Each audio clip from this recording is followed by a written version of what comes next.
बिस्मिल्लाहिर्रहमानिर्रहीम। अस्सलाम वालेकुम दोस्तों, एक नई वीडियो के साथ हाजिर हैं। चले अपनी वीडियो स्टार्ट करते हैं। जंग के अंदर एक सक्सेसफुल मिशन के लिए आपको जितना बेहतरीन जहाज़ चाहिए होता है उतना ही बेहतरीन आपको पायलट चाहिए होता है। अगर आपका जहाज़ बहुत अच्छा है लेकिन आपके पायलट की ट्रेनिंग उस तरह से नहीं है या आपका पायलट इतना अच्छा नहीं है तो आप अपना जो मिलिट्री मिशन है, जो मिलिट्री ऑब्जेक्टिव है, उसको हासिल नहीं कर सकते। पायलट्स की ट्रेनिंग जो है वो बहुत ज़्यादा ज़रूरी होती है। इस वजह से हर एयरफोर्स जो है वो ये कोशिश करती है कि वो अपने पायलट्स को जो है वो बेहतरीन ट्रेनिंग दें, और जब वो अपने पायलट्स को बेहतरीन ट्रेनिंग देते हैं, बेहतरीन फैसिलिटीज़ देते हैं और उन पे बहुत ज़्यादा पैसा लगाते हैं, वैसे भी एक इंसानी जान होती है, तो फिर उनका जो पायलट है वो बहुत ज़्यादा कीमती हो जाता है और उसकी जो लाइफ होती है वो भी बहुत ज़्यादा कीमती हो जाती है। एक तो इंसान होने की वजह से, और दूसरा जो वो एक्सपर्टीज़ हासिल कर चुका होता है अपनी ट्रेनिंग के दौरान, उसकी वजह से भी उस पायलट की वैल्यू के अंदर इजाफा हो जाता है। अब एक जहाज़ जो कि एक मशीन ही होती है, उसके अंदर हज़ारों लाखों ये मूविंग पार्ट्स वगैरह जो हैं वो इस्तेमाल होते हैं। इन हज़ारों लाखों पार्ट्स के अंदर से किसी एक के अंदर भी खराबी पैदा हो जाए तो जहाज किसी गाड़ी की तरह आप साइड के ऊपर पार्क नहीं कर सकते। जहाज जो कि एक अच्छी खासी स्पीड के ऊपर उड़ रहा होता है, आपको उसको किसी भी तरीके से जो है वो जमीन पे लैंड करवाना होता है। उसी सूरत के अंदर आप जहाज भी बचा सकते हैं, उसी सूरत के अंदर आप अपने पायलट की जान भी बचा सकते हैं। लेकिन जैसा कि मैंने बताया कि एक जहाज के अंदर हजारों लाखों पार्ट्स जो है वो काम कर रहे होते हैं, उनमें से अगर कोई एक ऐसा खराब हो जाए कि आपको जहाज रिकवर करना मुश्किल हो जाए तो फिर पायलट्स को ये इंस्ट्रक्शंस होती हैं और उनको इस बात की ट्रेनिंग दी जाती है कि आपने उस जहाज से इजेक्ट कर जाना है ताकि आप कम से कम अपनी जान तो बचा लें। जहाज तो फिर और नए आ जाएंगे लेकिन आपकी जान जो है क्योंकि ज्यादा कीमती है, इंसानी जान ज्यादा कीमती है, तो आप कम से कम अपनी जान तो बचाएं। पायलट को जहाज के अंदर से इजेक्ट करने के लिए जहाज के अंदर एक इजेक्शन सीट लगाई जाती है जिसके ऊपर वो पायलट बैठा होता है। उस इजेक्शन सीट के साथ पायलट को जो है वो स्ट्रैप किया जाता है। आप कह सकते हैं कि उस इजेक्शन सीट के साथ पायलट को जो है वो बांध दिया जाता है। अगर पायलट को इजेक्ट करना पड़ जाए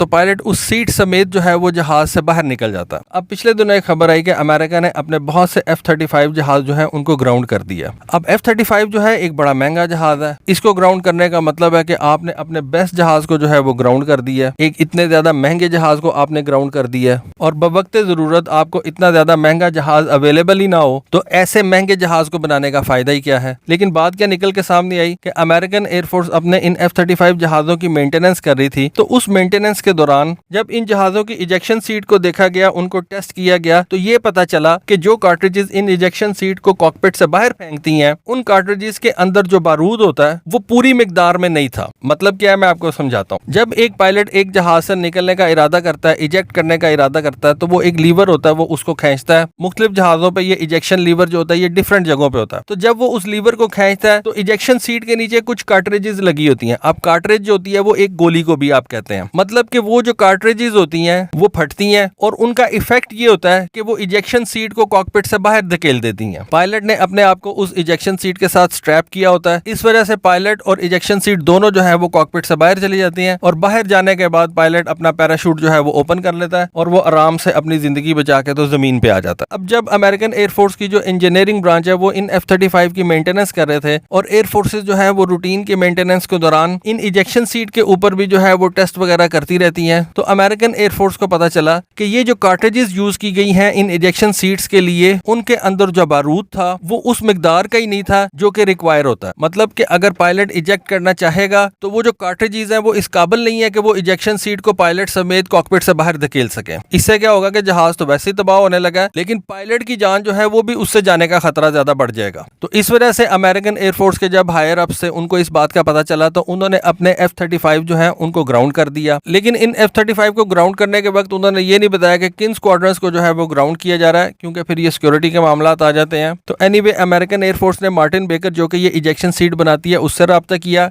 मार्टिन बेकर जो है वो दुनिया की एक बहुत बड़ी और पुरानी कंपनी है जो ये इजेक्शन सीट्स बनाती है। इंग्लैंड की कंपनी है, और अगर आप उनकी वेबसाइट के ऊपर जाएं तो आपको पता चलेगा मार्टिन बेकर की इजेक्शन सीट की वजह से 7,746 जिंदगियां जो है वो बचाई जा चुकी हैं। इसका क्या मतलब है कि तकरीबन 7,700 जहाजों के अंदर ये मार्टिन बेकर इजेक्शन सीट लगी हुई थी, और उन जहाज के पायलट्स को इजेक्ट करना पड़ गया, और उन पायलट्स ने सक्सेसफुली इजेक्ट करके तो अपनी जिंदगी बचाई। अब जब मार्टिन बेकर कंपनी को इस बात पे अप्रोच किया गया गया कि आप ये बताएं कि ये जो इजेक्शन सीट्स F-35 के अंदर लगी हुई हैं, इनके जो कार्ट्रिजेस हैं उनके अंदर बारूद ही इतना नहीं है, सफिशिएंट नहीं है कि वो इस इजेक्शन सीट को जहाज से बाहर फेंक सके। तो इसके बारे में आप अपनी कोई फाइंडिंग्स जो है वो हमारे साथ शेयर करें, ताकि हम ये देख सकें कि किस किस जहाज के अंदर ये ऐसी सीट है जिसकी ये जो कार्ट्रिजेस हैं वो अच्छे तरीके से नहीं बनाई गई और उसमें पायलट को जो है वो खतरा हो सकता है। खैर एनीवे, अब खबर आई है कि अमेरिकन एयरफोर्स ने 2-3 महीने लगा के अपनी ये जो फाइंडिंग्स है उनको कंप्लीट किया है और दोबारा अपने जो F-35 है उनको ऑपरेशनल कर दिया है। मार्टिन बेकर ने ये तो नहीं बताया कि उनके कितनी इन इजेक्शन सीट्स के अंदर ये फॉल्टी कार्ट्रिजेस जो थी वो लगी हुई थी, लेकिन फिर भी उन्होंने कहा कि वो जितनी भी कार्ट्रिजेस थी वो उनको हमने रिप्लेस कर दिया है। और अपनी स्टेटमेंट के अंदर उन्होंने कहा कि ये बेसिकली एक ऐसा बैच तैयार हुआ था जिसके अंदर रिक्वायर मेयार की वो जो कार्ट्रिजेस थी वो नहीं तैयार हो सकी। अब ये पता कैसे चला था? बेसिकली हुआ ये कि जो क्रू जो था वो इन F-35 की कार्ट्रिजेस को देख रहा था। देखें, ये जो काम करने वाले लोग होते हैं ना, जो भी आप अपने फील्ड में काम करते हैं, आपको अपनी चीज के बारे में पता होता है। तो उस क्रू ने जब वो कार्ट्रिजेस को अपने हाथ के अंदर रख के तो उसका वेट किया, तो उस क्रू मेंबर को ये फील हुआ कि ये जो कार्ट्रिज है इसका जो वजन है वो रिक्वायर से थोड़ा है। उसने प्रॉपर जाके तो एक वेइंग मशीन के ऊपर उसका वजन किया और देखा कि इस कार्ट्रिज का जो है वो वजन कितना होना चाहिए, तो वो रिक्वायर वजन से थोड़ा था। ये बात जब ऊपर गई तो F-35 के जो इंजीनियरिंग ब्रांच थी उसके जो हायर अप से उन्होंने कहा कि जी इन तमाम F-35 को दोबारा चेक करें, इनकी इजेक्शन सीट्स के ये जो कार्ट्रिजेस हैं इनको दोबारा चेक करें और इनकी एक रिपोर्ट बना के दें कि कितनी F-35 की जो इजेक्शन सीट्स हैं उनके अंदर ये फॉल्टी कार्ट्रिजेस लगी हुई हैं। तो इस तरह से ये बात खुली और मार्टिन बेकर जो है उसको भी इस बात का अंदाजा था कि हमारी इजेक्शन सीट्स जो है वो दुनिया भर के अंदर जहाजों के अंदर लगाई गई हैं। तो हो सकता है कि ये प्रॉब्लम जो सिर्फ अमेरिकन एयरफोर्स ने पकड़ी है, ये प्रॉब्लम किसी और जहाज की इजेक्शन सीट के अंदर भी हो। दुनिया की बहुत सी कंट्रीज जो है वो अपनी एयरफोर्स के जहाजों के लिए मार्टिन बेकर की इजेक्शन सीट इस्तेमाल करते हैं। तो मार्टिन बेकर ने पूरी दुनिया के अंदर जिन जिन जहाजों के अंदर अपनी ये इजेक्शन सीट्स लगी हुई थी उनको टेस्ट करवाया, रैंडमली टेस्ट करवाया, सैंपलिंग की, फिर उनको टेस्ट करवाया और उसके बाद उन्होंने कहा कि जी ये हमारी तरफ से अब क्लियर है। वो एक बैच था